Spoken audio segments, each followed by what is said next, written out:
Hey, what's up, everybody? Welcome to another Poker Warden show. I'm Dave. I'm the Poker Warden. And yes, we were off yesterday. We had a lot of stuff going on, so I didn't have a chance to make a video. But we're back today.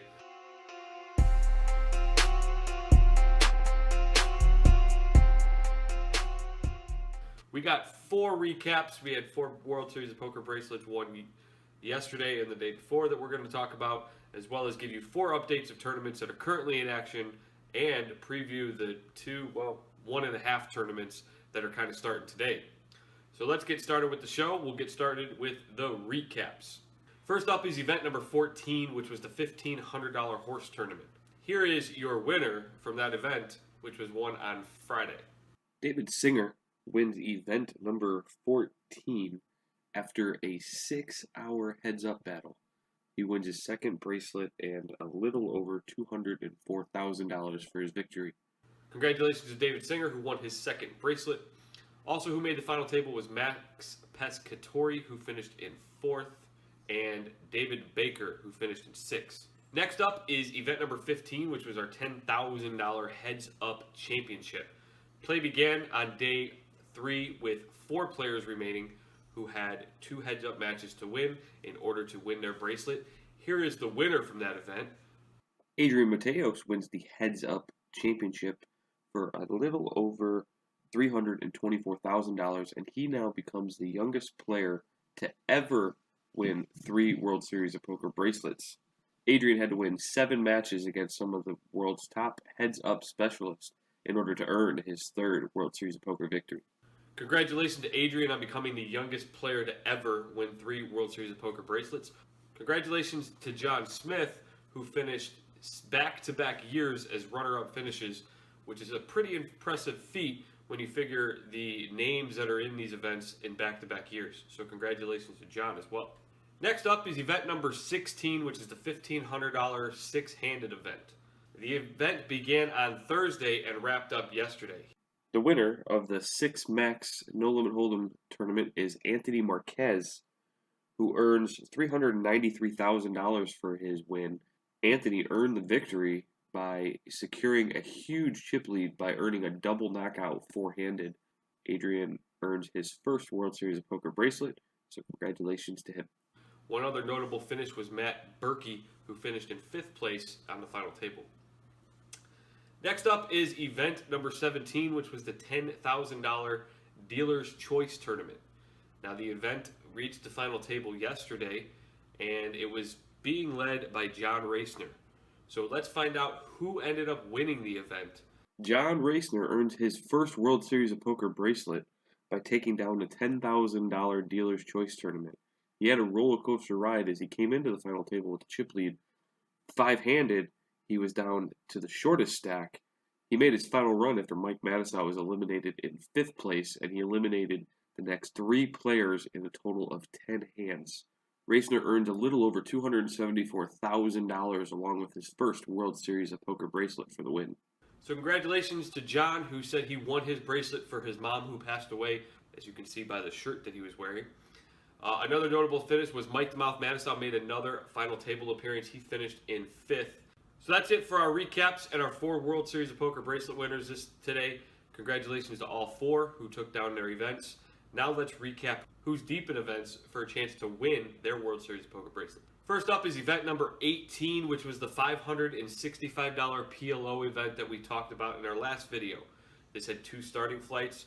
We talked about the opportunity of breaking the old record set last year of being the largest live non-hold'em tournament. This year, between the 2 starting flights, they ended up with 3,332 entries, which pretty much shattered last year's record by almost 200 entries. Here are your chip counts heading into the final table today for event number 18. The $565 PLO has reached the official final table, and here are your final 9 players heading into play on Sunday. Play is scheduled to play down to a champion. One person to note at today's final table is Jason Stockfish. He is from the Cleveland area, plays a lot of PLO here at the Cleveland Casino, so we'll be following along his action throughout the day. Good luck to all the players today as they search for their World Series of Poker bracelet. The final table will resume today at 2 p.m. and players will play down to a winner. Here are your payouts and what each player will be playing for. So here are the payouts for day 2 of the $565 PLO. Now, you may be wondering why only 107 payouts are being shown.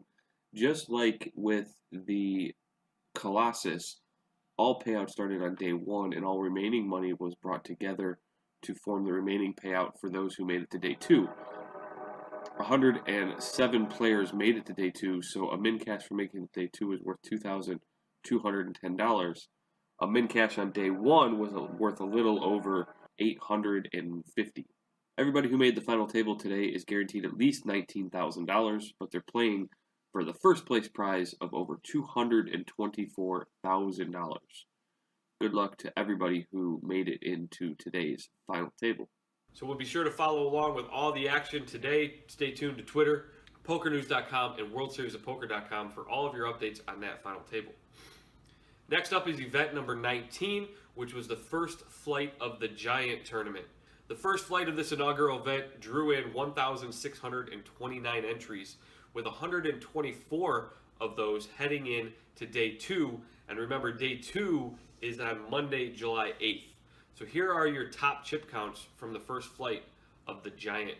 The first flight of the Giant is being led by Jeffrey Bryn with a little over 700,000 in chips. He will be taking those onto day 2, which is July 8th. Some other notables who made it through to day 2 are Barry Greenstein and Bernard Lee. Barry Greenstein will be looking to pick up another World Series poker bracelet, and Bernard Lee is still searching for his first. Players did make the money on day 1, and a min cash was worth a little over $550. 120 players did finish in the money during Flight A. They do have an opportunity to buy into any of the remaining flights, but the ones that bagged for day 2 do not have the opportunity. So good luck to all those players when they return to play on the July 8th and play down for a winner and play for the remaining share of the prize pool.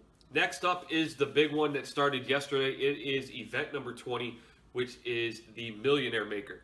This was a $1,500 buy-in. Players are allowed 1 re-entry per day, and it is guaranteed to be a $1 million first place prize. Yesterday began Flight A of the tournament, and Flight B will be later today. Flight A drew in a little over 3,400 entries, surpassed last year's total of a little under 3,100 for Flight A. So it's well on pace to break last year's entry total, which was a little over 7,100 entries. Last year's event was won by Jason DeWitt for $1,065,000. Now, last year's event guaranteed the top 2 places to be $1 million, so the payouts were kind of weird, with Jason winning $1,065,000 and second place winning $1 million. So, but this year, only first place is guaranteed to be $1 million.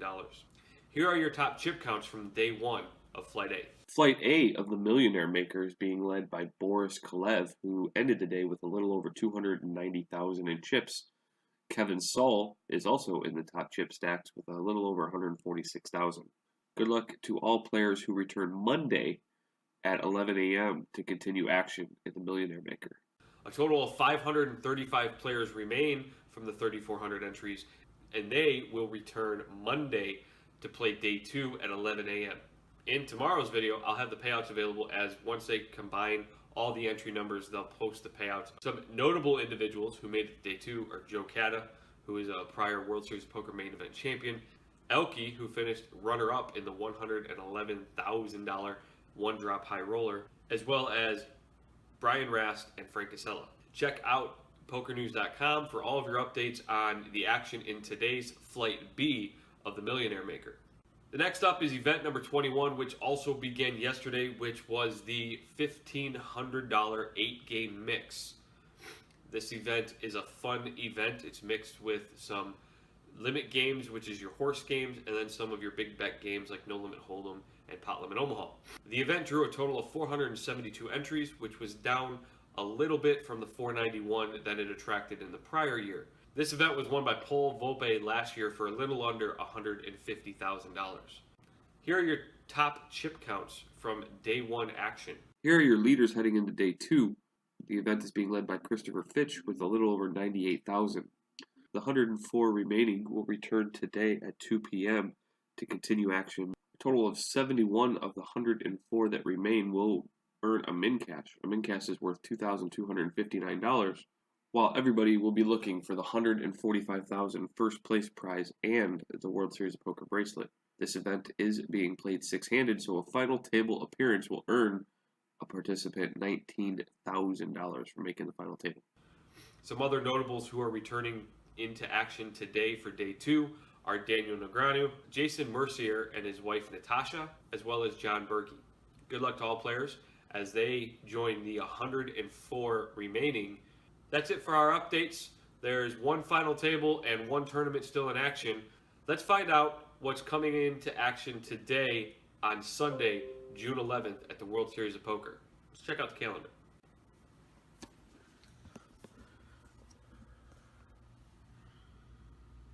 So today is June 11th. At 10 a.m., we have the second flight of the $1,500 Millionaire Maker, as well as the $10,000 No Limit Deuce to 7 single draw tournament. So the first event at 10 a.m. is the second flight of event number 20, which we already talked about, Millionaire Maker. First place is guaranteed to be $1 million. I'm expecting to probably exceed the entries from Flight A.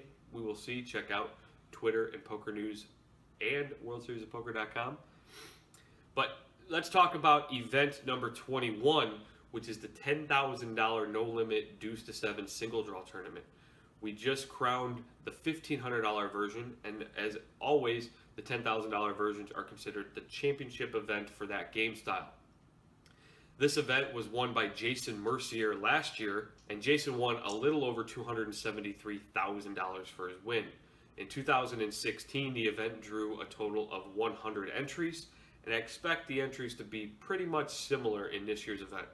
The event will start at 3 o'clock Las Vegas time, so follow along for all of that action throughout the day. Guys, that's going to do it. Thank you guys for watching another episode of the Poker Worden Show. We brought you some recaps of the 4 bracelet winners from the past 2 days that we missed, as well as updated you on the action that has taken place in those 2 days.